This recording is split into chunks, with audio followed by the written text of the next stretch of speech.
जय हिंद एवरीवन। जय हिंद रजनीकांत।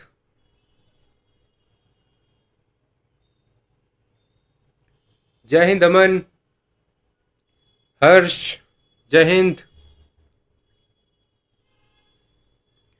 जय Hind Shreya. Bhupesh. Good evening. Anshika good evening. जय हिंद निकुंज। जय हिंद अचल। रदिता गुड इवनिंग।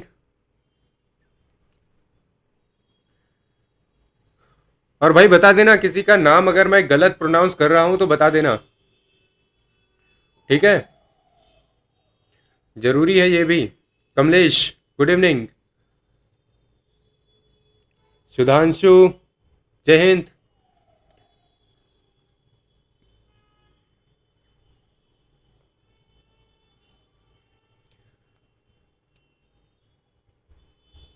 हाँ अभी तो तुम्हारा सही हो गया अचल। मैंने शुरुआत की 2-3 क्लासेस में तुम्हारा नाम गलत लिया था एक्चुअली। जय हिंद निधि।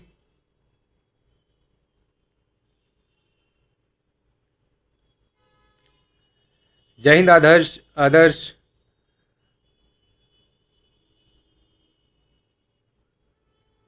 नहीं पूछना भी चाहिए कोई बात नहीं। आज क्लास वैसे छोटी है हर्ष। आज क्लास अप्रॉक्सीमेटली 50 to 60 मिनट्स की होगी। 1 आवर से ज़्यादा नहीं होगी आज। जय हिंद कपिल।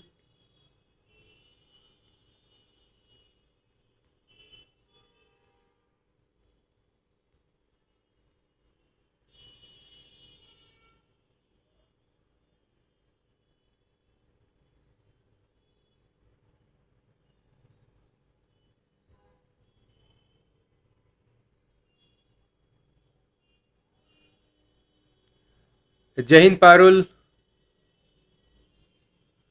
अच्छा निधि भी कह रही है ठीक है। आपको भी जाना है कहीं पर? क्योंकि कमलेश प्रिपोजिशन हमारा 2 पार्ट्स में है। बिल्कुल प्रिपोजिशन काफ़ी इंपॉर्टेंट है इसलिए हमने 2 पार्ट्स में किया है। ठीक है तो टेंशन मत लो कि हम बहुत कम पढ़ने वाले हैं। डेफिनेटली हम ठीक ठाक पढ़ेंगे अच्छे से करेंगे। हाँ बिल्कुल रीडिंग के लिए आप न्यूज़पेपर पढ़ सकते हो, वो नॉवल पढ़ सकते हो। नॉवल से क्या है कि आपकी जो इनफॉर्मल लैंग्वेज होती है ना इंग्लिश में वो अच्छी हो जाती है। अगर किसी को बोलने के लिए सीखना है, जय हिंद Neha. I am very good. How are you?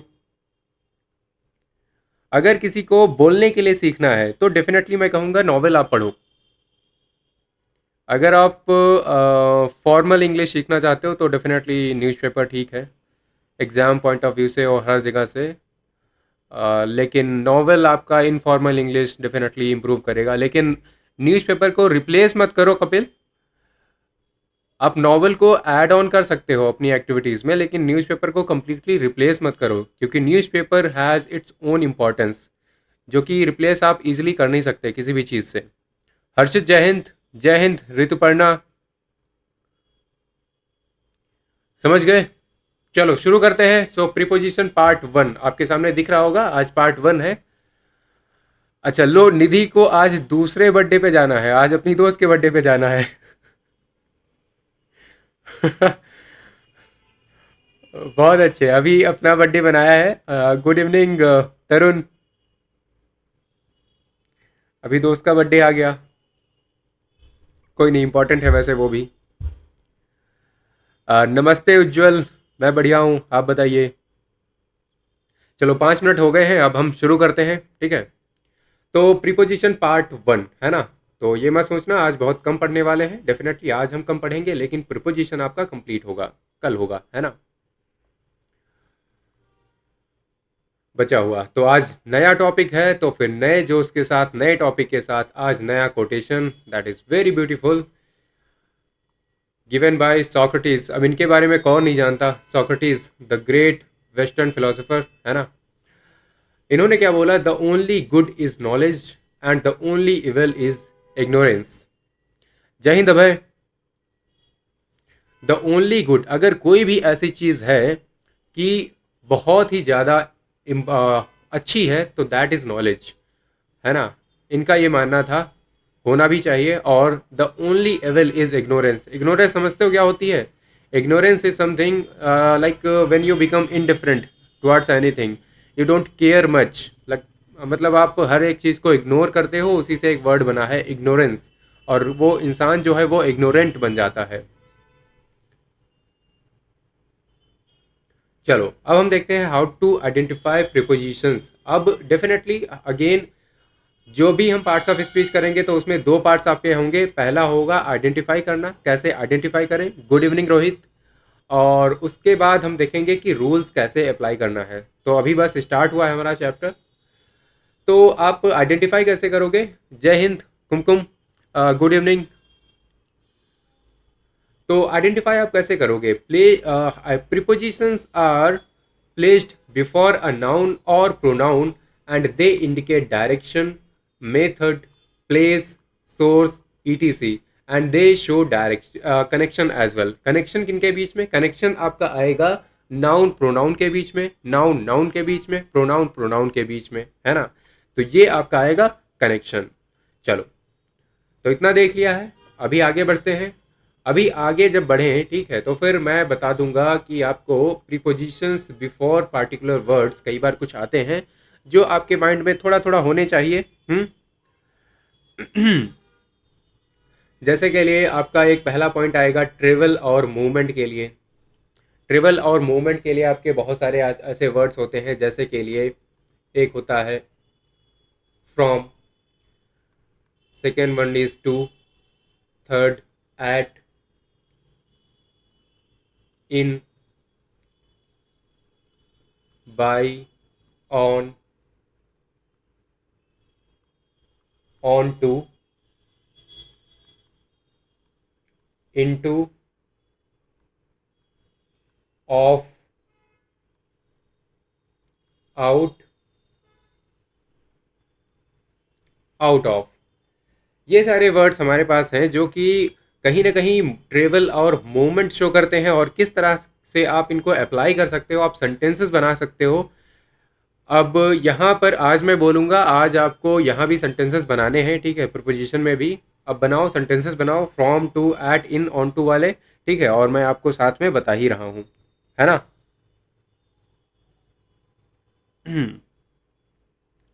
जैसे के लिए वी ट्रेवल, हाँ वी ट्रेवलिंग का आप बना सकते हो, we travel from Agra to Delhi, from Agra to Delhi. ये हो गया।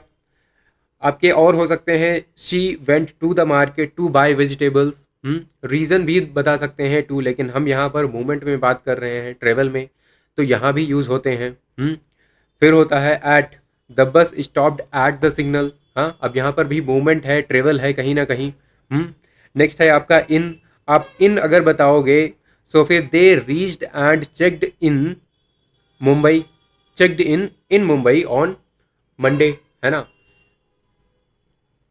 इन Mumbai they reached from Karnataka, definitely इस तरह से आप कर सकते हो। बाई अगर हो गया तो बाई आप मोड ऑफ ट्रांसपोर्ट के लिए यूज़ करते हो। आज देखो बहुत सारी चीज़ें मैं आपको बोल के बताऊंगा, तो ये मत समझना कि मैं टॉपिक को बहुत हल्के में ले रहा हूँ या फिर आपको अच्छे से नहीं बता रहा हूँ, क्योंकि आज बस इंट्रोडक्शन पार्ट है, ठीक है, इंट्रोडक्टरी पार्ट है प्रीपोजिशंस का।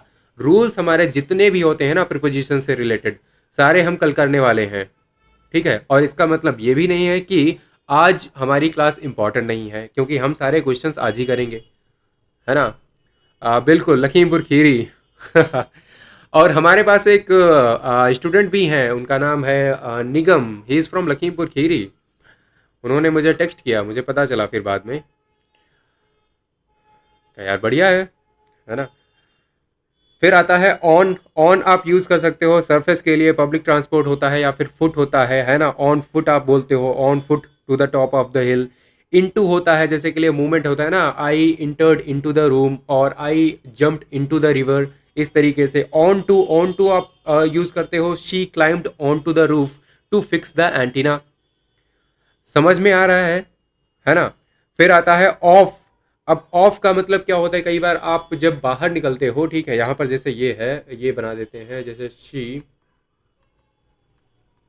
क्लाइम्ड, भी तो खत्म ही हो गया, climbed onto the roof, है ना, ऑन टू द रूफ। फिर आप बोल सकते हो he he got off, he got off the train. ये आपका हो गया प्रिपोजिशन, ये आपका प्रिपोजिशन हो गया।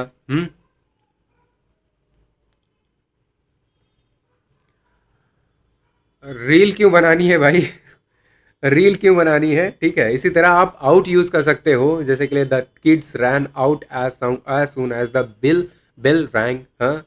The bird flew out of the cage. यार ये तो काम मेरे से बड़ा मुश्किल है हो पाए, ये वाले काम, है ना। फिर आता है आपका अबव और ओवर, अबव और ओवर, ठीक है। ये थोड़े से कंफ्यूजिंग होते हैं। जैसे कि लिए अबव आपका यूज़ होता है जब कोई चीज़ वर्टिकली हायर होती है, ठीक है, थोड़ी सी ऊपर होती है किसी भी चीज़ से, तो आप अबव यूज़ करते हो। जैसे के लिए आप यूज़ कर सकते हो the aircraft, the aircraft flu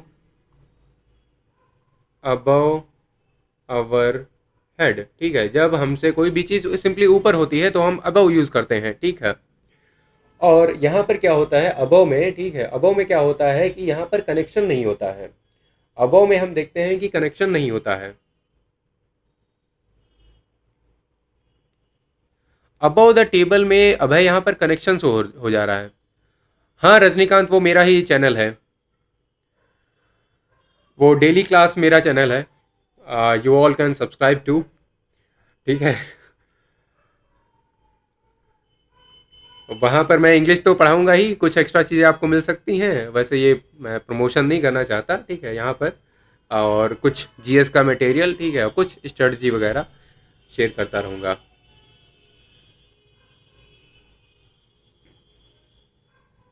ठीक है। ओवर कहाँ पर यूज़ होता है? ओवर आपका यूज़ होता है जब कोई भी चीज़ के ऊपर आप कोई चीज़ डालते हो और वो कंप्लीटली उस चीज़ को कवर कर ले, ठीक है। जब कंप्लीटली कवर कर लेती है ना, तब आप यूज़ करते हो।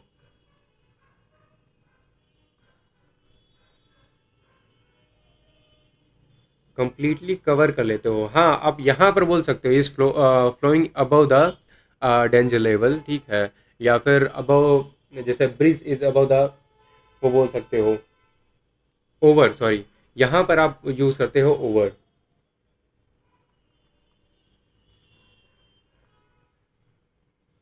The bridge is over the river, ठीक है। जब कंप्लीटली उस चीज़ के ऊपर होता है ना, तब आप ओवर यूज़ करते हो। टेलीग्राम पे मैंने वहाँ पर शेयर कर रखा है वैसे। यूट्यूब पे कम्युनिकेशन क्लासेस कैसे कर सकते हैं, ये तो थोड़ा सा डिफ़िकल्ट है, ट्राई करेंगे। फिर आता है अंडर, बिलो और बीनीथ। अंडर, बिलो और बीनीथ का मतलब क्या होता है? बिलो और अंडर का मतलब होता है लोअर देन, एंड अंडर का मतलब होता है कॉन्टैक्ट। अंडर का मतलब होता है कॉन्टैक्ट।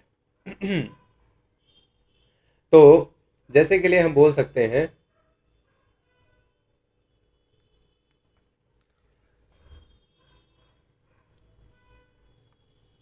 शी केप्ट मनी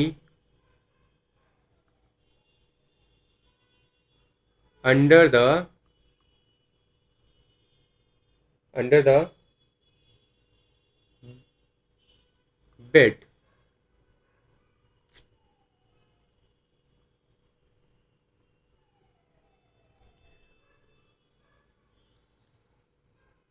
हाँ गूगल मीट डेफिनेटली कर सकते हैं। नेक्स्ट संडे को आई ट्राई कि अगर मुझे टाइम मिलता है तो फिर करेंगे, ठीक है।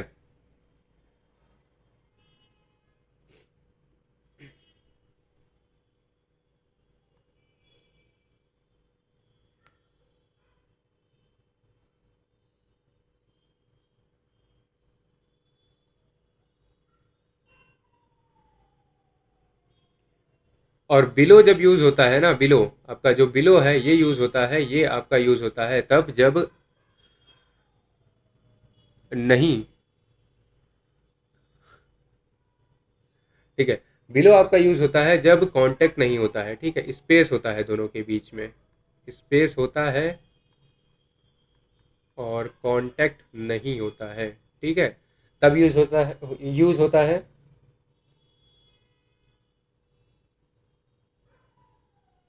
और आपका बीनीथ जो है ना, बीनीथ,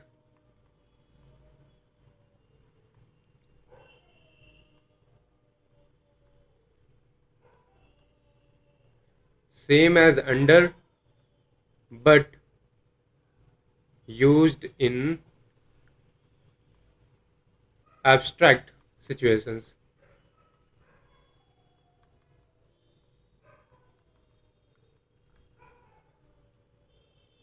ठीक है।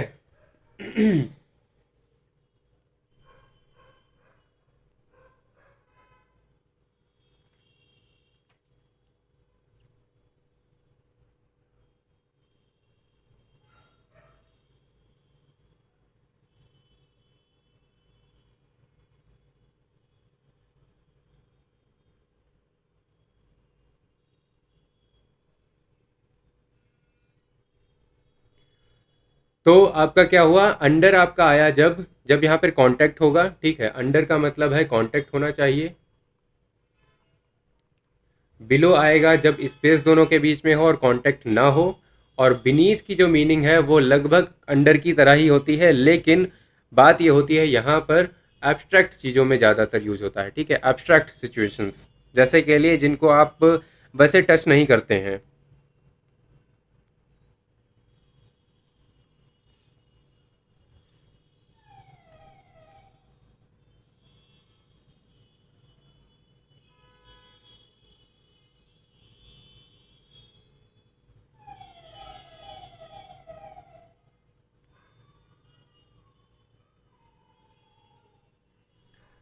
आप बोल सकते हैं जैसे के लिए द, नहीं, वेट,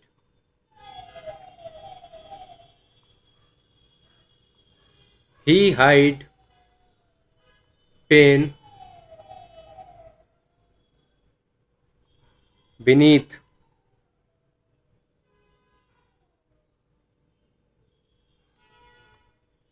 हिज काम एक्सप्रेशन, ठीक है, इस तरह से। फीलिंग अंडर द वेदर, हाँ बिल्कुल सही है, ये तो आपका वही होता है। एब्स्ट्रैक्ट सिचुएशन का मतलब ये होता है जो आप चीज़ें टच नहीं करते हो, है ना। अ,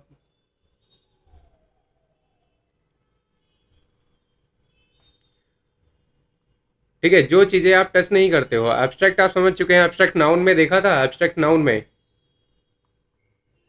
फीलिंग्स हो गई, आइडियाज़ हो गए, इमोशंस हो गए, है ना, ये सारी चीज़ें आपकी होती हैं एब्स्ट्रैक्ट इन नेचर। नेक्स्ट आपका टाइम और डेट के लिए आपके एट, ऑन, बाई और इन यूज़ होता है, ठीक है, एट, ऑन, बाई और इन। अब क्या होगा, आपका एट कब यूज़ होता है, एट आपका एग्जैक्ट टाइम जब होता है ना, एग्जैक्ट टाइम, या फिर एग्जैक्ट कोई भी फेस्टिवल है, नाम है फेस्टिवल का, ठीक है, तो फिर वहां पर आपका यूज़ होता है। जैसे के लिए यहाँ पर एग्जाम्पल हम बना सकते हैं कि आई वो कप एट 5 o'clock। अब ये पता नहीं ये पीएम था या एएम था, हाँ, एग्जैक्टली नहीं थी, एब्स्ट्रैक्ट के लिए, ठीक है। और ऑन अब आप कब यूज करते हो, ऑन आप यूज करते हो डेज और डेट्स के लिए, ठीक है, ऑन आप यूज करते हो। एक्चुअली आज उन्होंने फिर से एक्चुअली लिखी नहीं है चीज़ें, ठीक है, तो इसलिए थोड़ी प्रॉब्लम हो रही है, डेज और डेट्स के लिए, ठीक है। चलो, आज वैसे थोड़ा सा ही है, 2 स्लाइड और हैं, एक स्लाइड और है, उसके बाद एंड है, ठीक है। उसके बाद केवल क्वेश्चंस करने हैं हमें, और रूल्स हम कल करेंगे। और बाई आपका कब होता है? बाई तब होता है जैसे के लिए आप, एक होता है ना, एक सिचुएशन ऐसी होती है जब आप किसी काम को आपको दिया जाए और आपसे बोला जाए कि यार 5 बजे से पहले आप कर देना, है ना।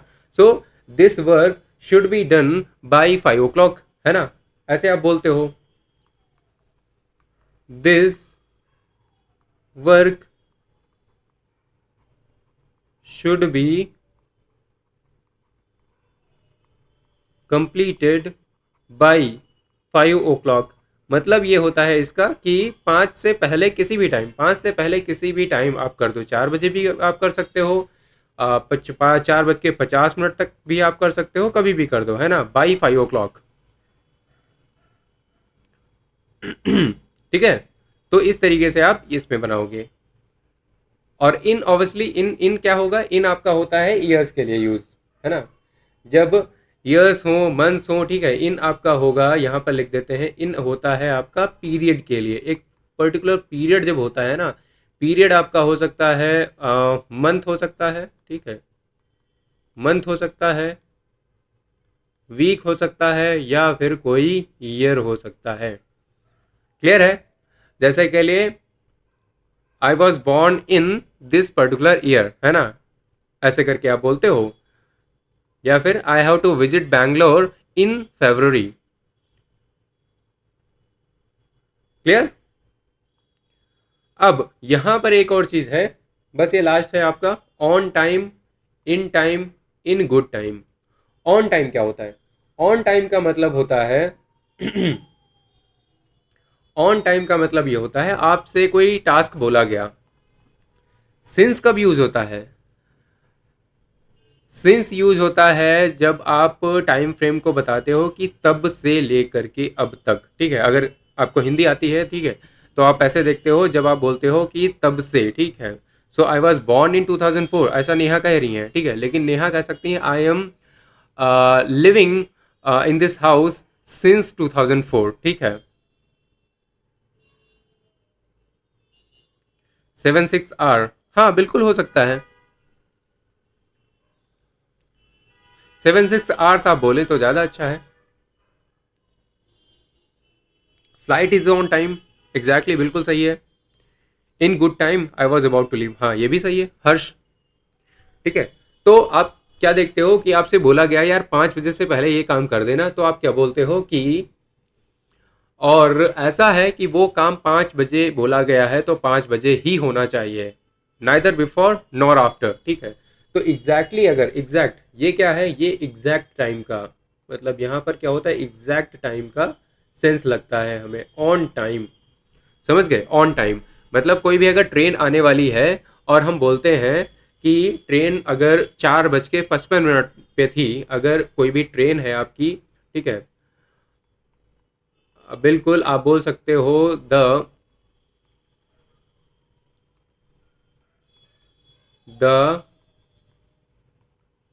ट्रेन अराइव्ड ऑन टाइम, ठीक है। The train arrived on time मतलब कि अगर 450 था, 450 था, वो 450 पर ही आ गई। ये होता है। इन टाइम का मतलब होता है 450 से पहले आ गई, तो आप बोल सकते हो the train arrived in time, है ना। इन टाइम का मतलब होता है जब कोई काम जो प्री डिसाइडेड जो होता है ना उससे पहले हो जाए, तो आप बोलते हो इन टाइम, है ना।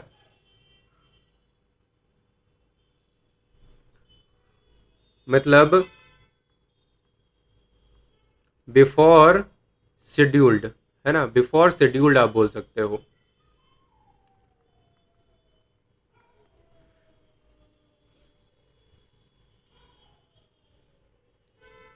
प्लेंटी का, प्लेंटी ऑफ टाइम, हाँ होता है। प्लेंटी ऑफ टाइम तब होता है जब आप समझते हो कि यार आपने, आपके पास जैसे मीटिंग शुरू होने वाली है उससे पहले आपके पास 20 25 मिनट हैं, आप चाय वाय पी सकते हो, ठीक है, तो आप कह सकते हो ऐसा कि there is plenty of time still left, है ना भाई। किसी को आवाज़ बहुत ज़्यादा तो नहीं लग रही है, चुभ तो नहीं रही है, या फिर किसी को बैकग्राउंड नॉइज तो नहीं आ रही है?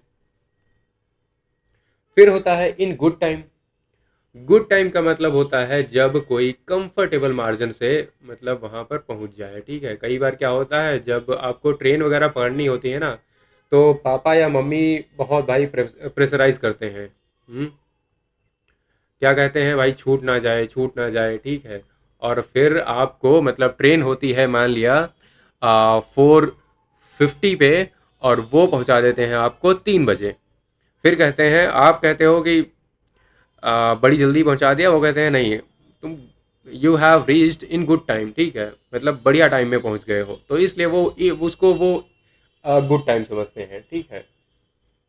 जब आप कहीं पर पहुंच जाओ या आप अपना काम कर लो और आप कंफर्टेबल होने का भी आपके पास ठीक ठाक टाइम रहता है, तो आप बोलते हो इन गुड टाइम। समझ गए? तो उसे कहते हैं गुड टाइम। नेक्स्ट है आपका at the beginning, at the end, in the beginning, in the and. अब ये क्या होता है? अब ये क्या होता है? देखो,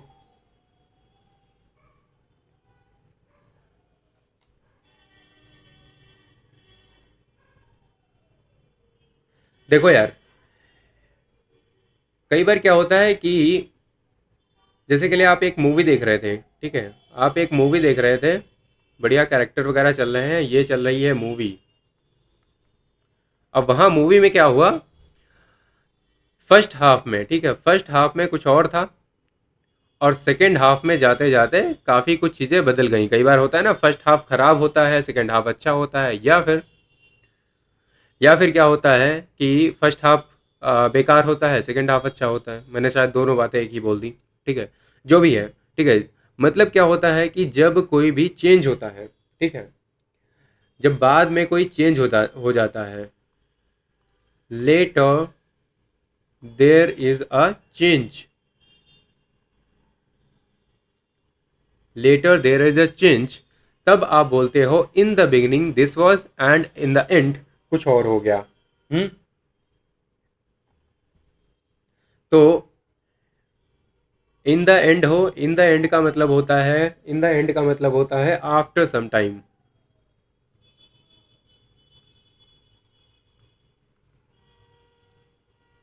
आफ्टर सम टाइम या फिर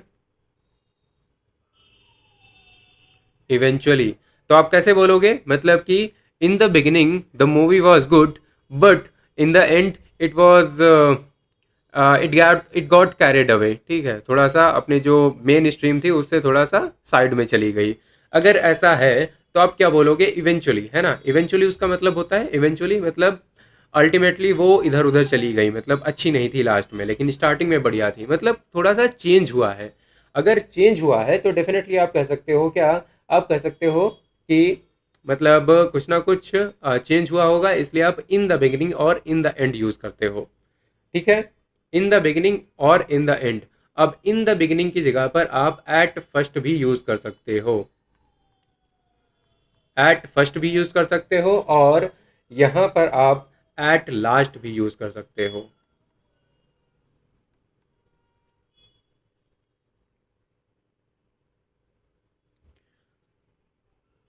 और ये वाले आपके जो फ्रेजेस होते हैं एट द बिगिनिंग और एट द एंड, यहाँ पर क्या होता है कि, यहाँ पर क्या होता है कि स्टार्टिंग में जो चीज़, जिस चीज़ की हम बात कर रहे हैं, यहाँ पर हम लास्ट की कोई बात ही नहीं कर रहे हैं। हम नहीं जानते लास्ट में क्या हुआ था क्या नहीं है, हमसे हमें कोई मतलब ही नहीं होता।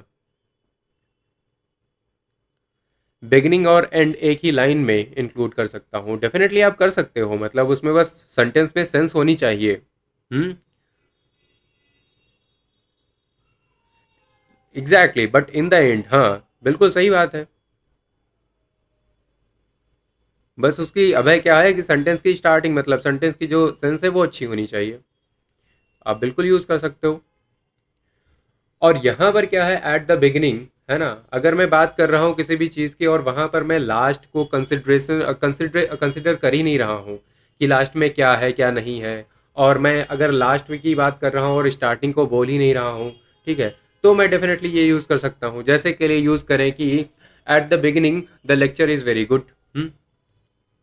अब मैंने लास्ट तक देखा ही नहीं है, मैंने लास्ट तक देखा ही नहीं है। अगर आपने कोई एक लेक्चर देखा है या आपने एक मूवी देखी है और आपने लास्ट में देखा ही नहीं है, आपको बस स्टार्टिंग का पर्सपेक्टिव पता है, ठीक है, तो आप क्या बोलोगे? At the beginning the movie was good. लेकिन अगर आपने पूरी मूवी देख ली है और आपने देखा कि लास्ट में जाके वो चेंज हो गई थी, तब आप बोलोगे इन the beginning the movie was good. समझ गए? क्या होगा, आपने यहाँ पर क्या है, यहाँ पर आपने कंप्लीट मूवी नहीं देखी है। ठीक है, कंप्लीट मूवी नहीं देखी है।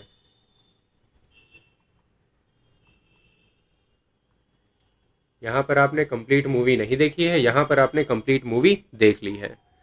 इसलिए आप जानते हो, एंडिंग भी जानते हो, और एंडिंग में अगर कुछ चेंजेस थे तो आप बोलोगे इन द बिगिनिंग। क्लियर है? ओह, क्वेश्चन भी ऐड नहीं किए हैं। तो बहुत गलत हो गया यार। चलो ठीक है, वोकैब कर लेते हैं। Ready for the vocab?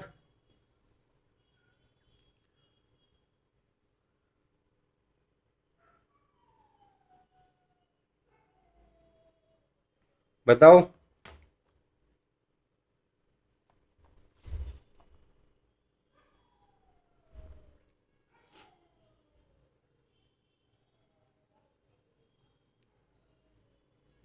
तो अभी क्या हुआ है एक्चुअली,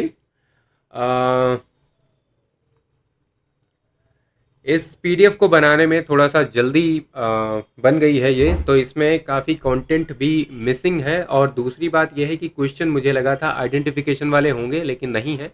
तो फिर मैं आपको अभी से बता दूं, आज हमारी क्लास जो है ना, काफ़ी सुपरफिशियल हो गई है। Superficial in the sense, superficial मतलब आज जो है चीज़ें हम डेप्थ में नहीं सीख पाए हैं, है ना।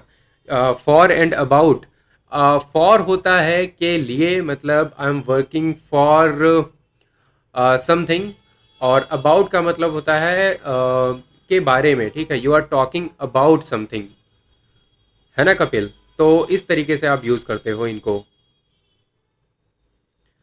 हाँ, काफ़ी ऊपर ऊपर से हो गया है, सुपरफिशियल नेचर से हो गया है, क्योंकि क्वेश्चन भी नहीं थे। आई थॉट कि क्वेश्चन तो होंगे एटलीस्ट इन द एंड, लेकिन वो भी नहीं थे। सो आज ही आ, ये है कि भैया अपना जो माइंड का मेकअप है वो करके आना। कल वाली क्लास हमारी थोड़ी सी लंबी होने वाली है, और कल वाले में हम डेफिनेटली अपने, पहले तो हम करेंगे आते ही, पहले हम करेंगे क्वेश्चंस आइडेंटिफिकेशन वाले। आइडेंटिफिकेशन, फिर हम करेंगे फिल इन द ब्लैंक्स, क्योंकि आपके प्रीपोजिशन में फिल इन द ब्लैंक्स तो आते ही हैं, है ना। फिल इन द ब्लैंक्स आते हैं। और फिर हम पढ़ेंगे रूल्स प्रीपोजिशन के, और फिर हम करेंगे एरर के क्वेश्चंस। ठीक है, इतना होने वाला है कल। तो कल हमारा प्रीपोजिशन क्लियर होगा।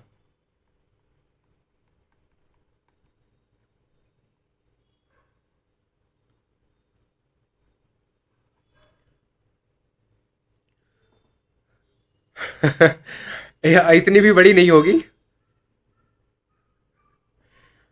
हाँ, खाना पीना तो लेके बैठना पड़ेगा, शायद 2 आवर्स की तो हो ही जाए कल। ठीक है, तो कल तो हो जाएगी इतनी बड़ी।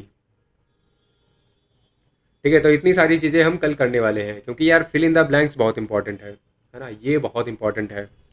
अच्छे से करना ही पड़ेगा। आइडेंटिफिकेशन भी करना पड़ेगा। आइडेंटिफिकेशन वैसे प्रीपोजिशन का उतना डिफिकल्ट नहीं होता है, कुछ कंफ्यूजिंग होते हैं, वो हम देख लेंगे बढ़िया से। फिर रूल्स, रूल्स भी काफ़ी ज़्यादा इंपॉर्टेंट है, और फिर हम करेंगे एरर।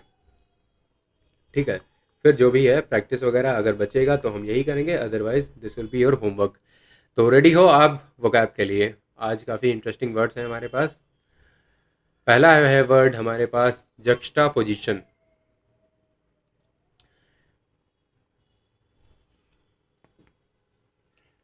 ये तो बहुत बढ़िया है, 6 बजे तक अगर खाना खा लेते हो तो बहुत बढ़िया है, खा ही लेना चाहिए।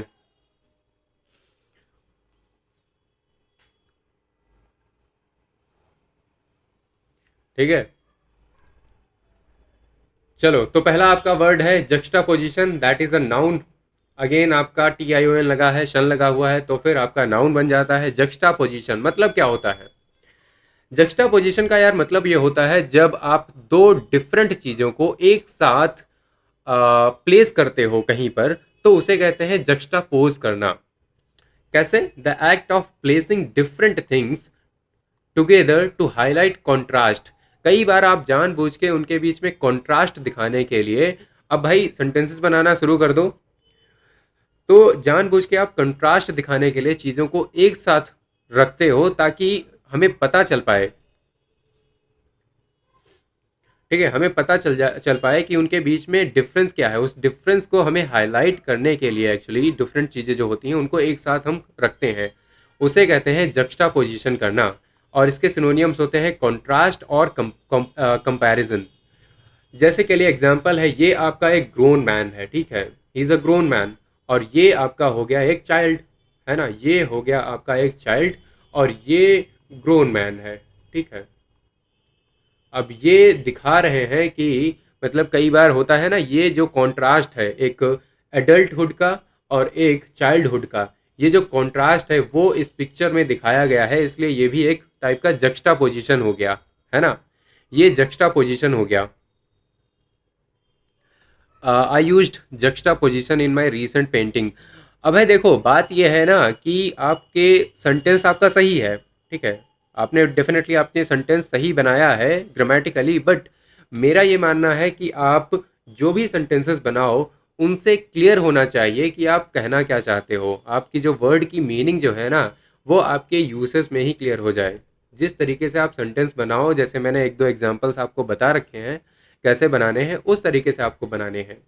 आप उसकी मीनिंग भी वहीं पे क्लियर कर दो कि he is stubborn because he doesn't listen to and he craves for the same thing for hours, right? He starts crying in front of his mother and he becomes stubborn। ऐसा करके आप जब कुछ ना कुछ बनाते हो ना, सेंटेंस में ऐड करते हो, तो फिर रीडर को लगता है कि आपने उस पर्टिकुलर वर्ड की मीनिंग वहीं पर क्लियर कर दी उसी सेंटेंस में। तो द एक्ट ऑफ प्लेसिंग ये होता है, ठीक है, placing different things together to highlight contrast. जैसे ये आपका एक काफ़ी वीक इंसान है, ठीक है, वीक इंसान है जिनके अंदर एनर्जी कम है, काफ़ी ज़्यादा इंथुजियास्ट, और इधर आपके जो इंसान है ये काफ़ी इंथुजियास्टिक है ना, इंथुजियास्टिक है, ये एनर्जी है इनके अंदर।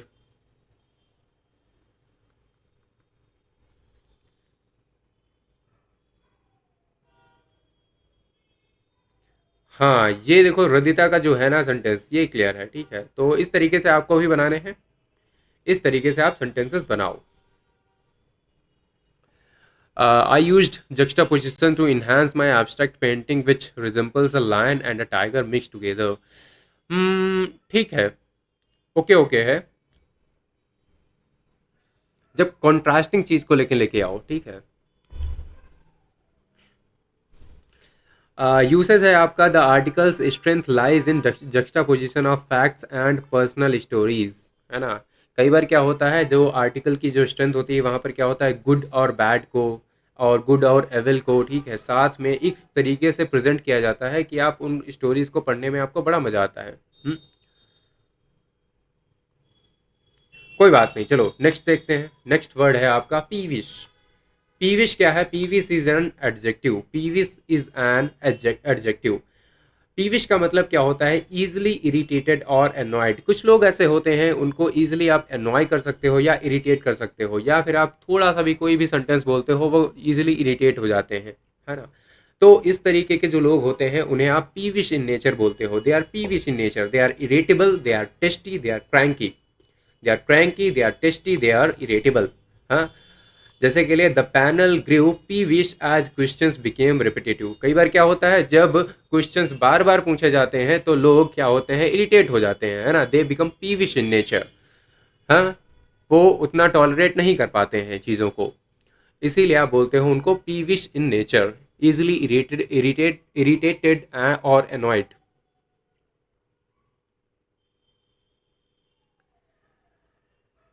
नेक्स्ट है आपका recalcitrant। recalcitrant is an adjective. ये वर्ड वैसे हम कर चुके हैं।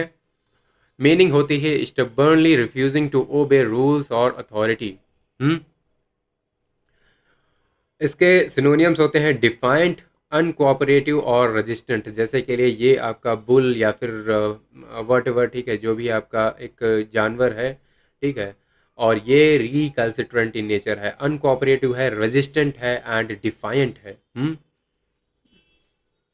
So the recalcitrant states refused to accept the new guidelines, है ना, because they are uncooperative, they are resistant, they are defiant, they are recalcitrant. Hmm? That's why. Next is conundrum. Conundrum is a noun.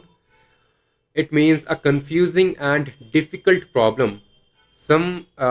If anywhere you find any confusing or difficult problem, you can easily say that it is a conundrum. Or you can also find yourself in a conundrum when you are not able to take decisions very easily. ये भी चीज़ हो सकती है ना, जैसे dilemma है, puzzle है, paradox है। सो these all are synonyms of conundrum, and the usage is the energy transition poses a policy conundrum. वैसे ये सेंटेंस ही थोड़ा सा डिफरेंट सा लग रहा है, ठीक है, लेकिन आप समझ सकते हो। conundrum वैसे इजी वर्ड है तो आप इजीली समझ सकते हो। हम्म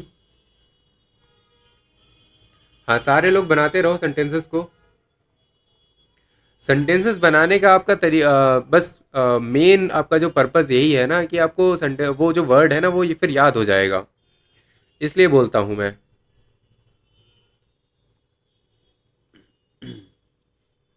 नेक्स्ट है विंडिकेट। विंडिकेट मतलब होता है वर्ब। विंडिकेट काफ़ी इजी, काफ़ी अच्छा वर्ड है। To clear someone from blame और सस्पिशियन।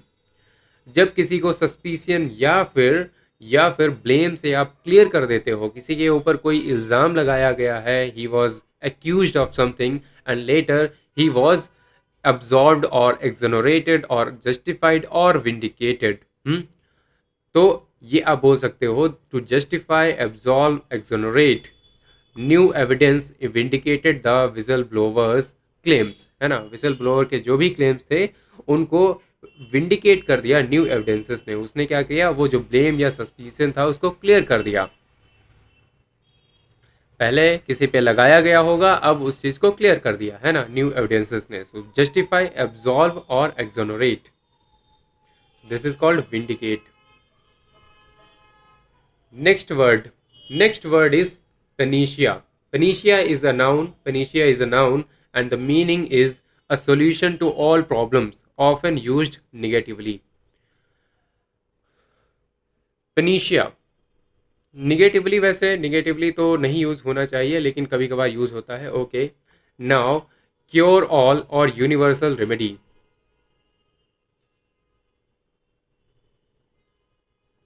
निगेटिवली मतलब निगेटिव सेंटेंस में कि ये हर एक चीज़ की पनिशिया नहीं हो सकता, है ना, ये आप बोल सकते हो। कई बार होता है ना कि कुछ लोगों का जो सोल्यूशन देने का जो तरीका होता है वो काफ़ी लिमिटेड होता है। वो क्या होता है,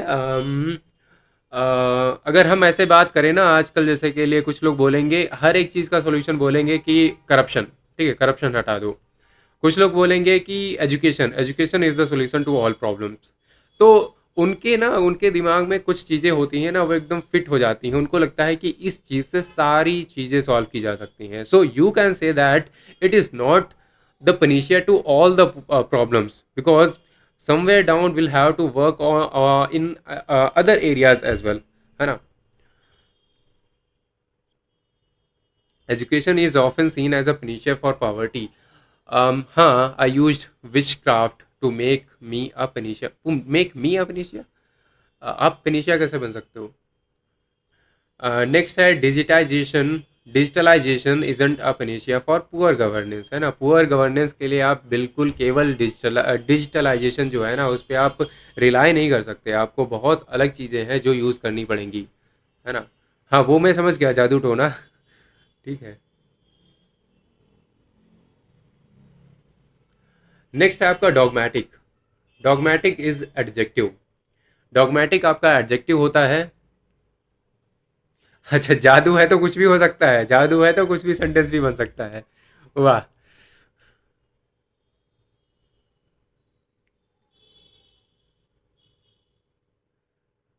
वाह! This is great. आप कुछ भी सेंटेंस बनाओ, जैसे निधि ने सेंटेंस बनाया है, 3 वर्ड्स को यहाँ पे डाल दिया, ठीक है? आप कुछ भी बनाओ। The purpose should be to remember the words. ज़्यादा दिन तक आप रिमेंबर कर पाओ, उनको रिटेन कर पाओ माइंड में, so that is the only purpose. Meaning, आपकी मीनिंग होगी expressing opinions strongly as if they were facts, है ना? सो डॉगमेटिक का मतलब क्या होता है, कई बार कुछ लोग ऐसे होते हैं ना, अपने ओपिनियंस, अब वो उनका ओपिनियन है। अब ओपिनियन और फैक्ट्स में आपको डिफरेंस पता होगा। ओपिनियन क्या होता है यार, ओपिनियन काफ़ी सब्जेक्टिव होता है, वो चेंज होता रहता है। जैसे अभय का ओपिनियन कुछ और हो सकता है, निधि का ओपिनियन कुछ और हो सकता है, मेरा ओपिनियन कुछ और हो सकता है। जैसे के लिए हम एक दिन बात कर रहे थे विमेन कमिटिंग क्राइम पे, ठीक है? अब कुछ लोगों का ओपिनियन है कि विमेन बहुत ज़्यादा क्राइम कर रही हैं आजकल, कुछ लोगों का ओपिनियन है कि नहीं, विमेन उतना क्राइम नहीं कर रही जितना मेन कर रहे हैं।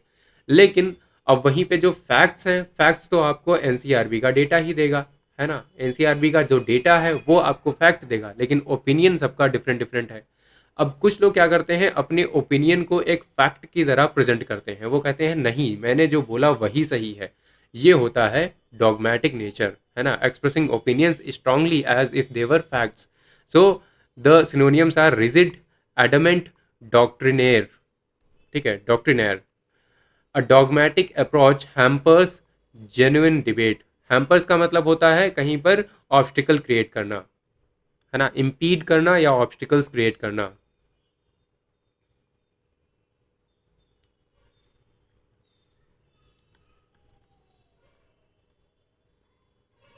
इम्पीड। नेक्स्ट वर्ड आप देखो, ये है आपका प्रैग्मेटिक, ठीक है? प्रैग्मेटिक वर्ड क्या होता है? प्रैग्मेटिक आपका होता है एक एडजेक्टिव, है ना? प्रैग्मेटिक आपका होता है एक एडजेक्टिव।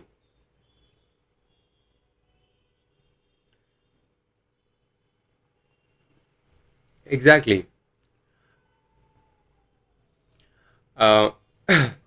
प्रैग्मेटिक आपका होता है एडजेक्टिव। मीनिंग क्या होती है? Dealing with things sensibly and realistically.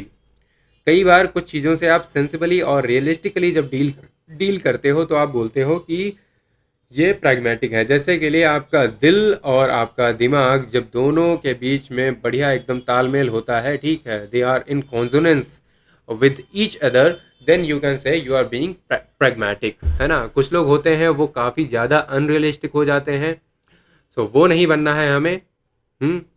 कुछ लोग क्या होते हैं कतई अनरियलिस्टिक, या फिर इसी का आप एक ये शायद मैंने वर्ड पढ़ाया है, एक होता है क्यूजोटिक। क्यूजोटिक होता है क्यूजोटिक होता है अनरियलिस्टिक और romantic to a foolish degree.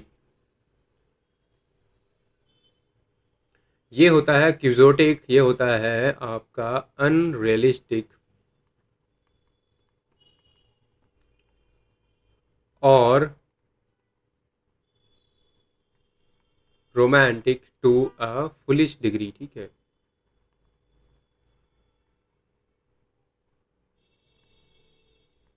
क्यूजोटिक, और वहीं पर आपका वर्ड होता है this pragmatic. So dealing with things sensibly and realistically, practical, rational and realistic. बिल्कुल इमेजिनरी दुनिया कुछ लोगों की होती है ना, उसी तरह।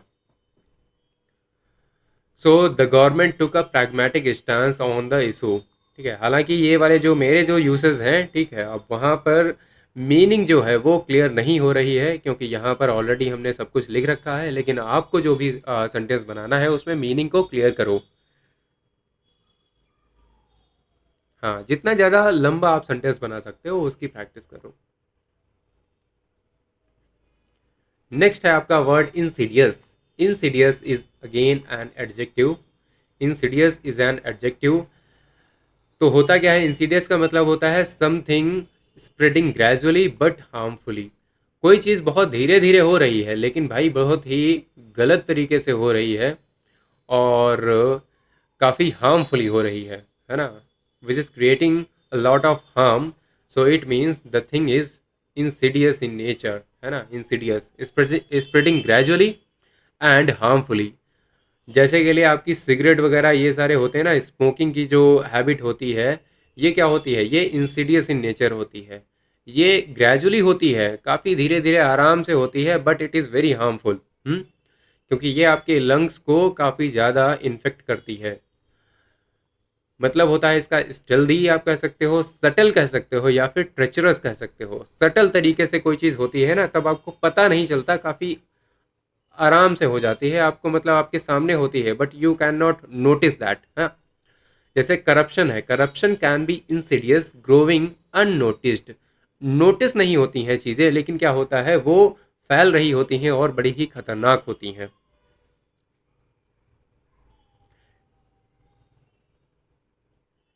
नेक्स्ट वर्ड है आपका रीमॉन्स्ट्रेट। रीमॉन्स्ट्रेट मतलब होता है, एक वर्ब होती है ये रीमॉन्स्ट्रेट, एंड मीनिंग होती है टू प्रोटेस्ट और आर्ग्यू फोर्सफुली। जब आप प्रोटेस्ट करते हो या आर्ग्यू करते हो forcefully, it means you are remonstrating, है ना। और इसके सिनोनियम्स हो जाएंगे अपोज करना, चैलेंज करना, या ऑब्जेक्ट करना। किसी चीज़ को ऑब्जेक्ट करना, object is a noun as well and object is a verb as well. Object करना, है ना, किसी चीज़ पर को क्वेश्चन करना। Now usage is citizens remonstrated against the land acquisition, है ना, टू प्रोटेस्ट और आर्ग्यू फोर्सफुली। जैसे के लिए आप देख ही सकते हो, जैसे 1957 में जब लैंड रिफॉर्म्स आए, उसके बाद में क्या हुआ, सेंस वाला सेंटेंस लिख दिया। क्या लिख दिया भूपेश, मैंने देखा नहीं। कैंसर इंसिडियस, कैंसर इंसिडियस नहीं होता है एक्चुअली। हाँ, कैंसर भी इंसिडियस होता है, बट आपको थोड़ा सा चेंज करना पड़ेगा। स्प्रेड कर रहा है ग्रेजुअली लेकिन हार्मफुली, है ना, तो बिल्कुल हो सकता है वो। So citizens remonstrated against the land acquisition.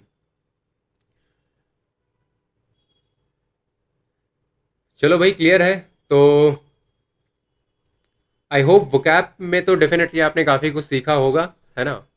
और अब हम करेंगे कुछ दिन ऐसा कि वोकैब आपकी हो गई है ठीक ठाक, मतलब अभी बहुत ज़्यादा तो नहीं हुए ऑब्वियसली, हम अभी बहुत कुछ सीखेंगे। वोकैब की हमारी 15 क्लासेस तो ऑलरेडी शेड्यूल्ड है। ठीक है, वो 15 क्लासेस में हम अलग अलग तरह से वोकैब को करेंगे, क्योंकि नए नए तरीके से जो यूपीएससी है वो क्वेश्चंस पूछ रहा है। लेकिन आज की क्लास जो भी है, ठीक है, उससे डीमोटिवेट मत होना। स्टार्टिंग में जो भी आ, हम बहुत अच्छा, मतलब प्रिपोजिशन जो है ना, वो आपका क्लियर तो नहीं हुआ होगा, है ना, क्योंकि कल करेंगे हम। कल आपकी क्लास है। व्हाट्सअप चेक कर लीजिए। ओके, ठीक है, चेक करता हूँ।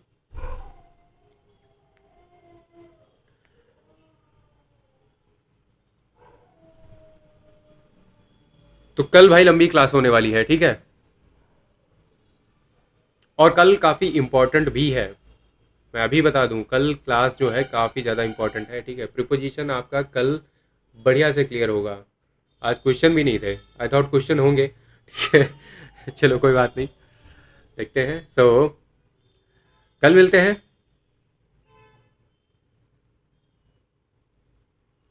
इंटरनल एक्यूआई करवानी पड़ेगी, ये कैसे करवाते हैं? बिल्कुल, वो सारी चीज़ें कॉन्ट्राडिक्ट कॉन्ट्रास्ट वाले वो सारे क्वेश्चंस मैंने इस बार सारे शेड्यूल कर रखे हैं। सारे शेड्यूल कर रखे हैं आपके, मतलब हो जाएंगे। आई डोंट रिमेम्बर कि कब उसको शेड्यूल कर रखा है, बट है वो शेड्यूल में है। जो भी नया पैटर्न है आपका, सब कुछ है उसमें। बिल्कुल, पानी वगैरह लेके आना बढ़िया से। चलो, जय Hind everyone, thank you thank you. चलो, किसी का कोई डाउट वगैरह, या फिर कोई सजेशन हो?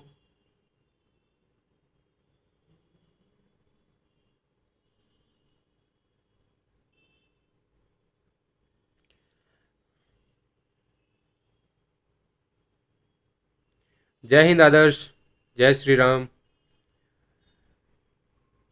जय हिंद। ओके ओके, अब है।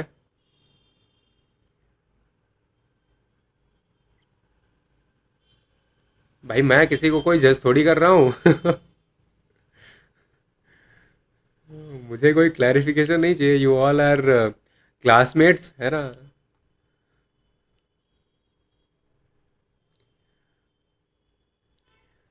हाँ बोलो भाई, क्या सजेशन है? Okay Neha, thank you Nidhi. Concert में भाग, ये आपका सजेशन है? अबे जाओ, इतनी पिटाई करूंगा ना तुम्हारी। चलो, क्लास से रिलेटेड मैंने बोला था।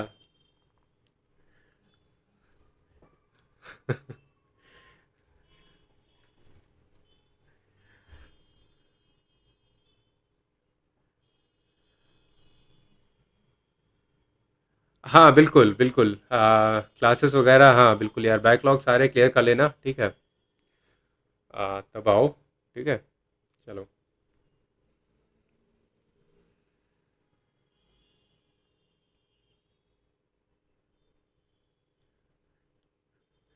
Okay then, bye bye, take care, जय हिंद।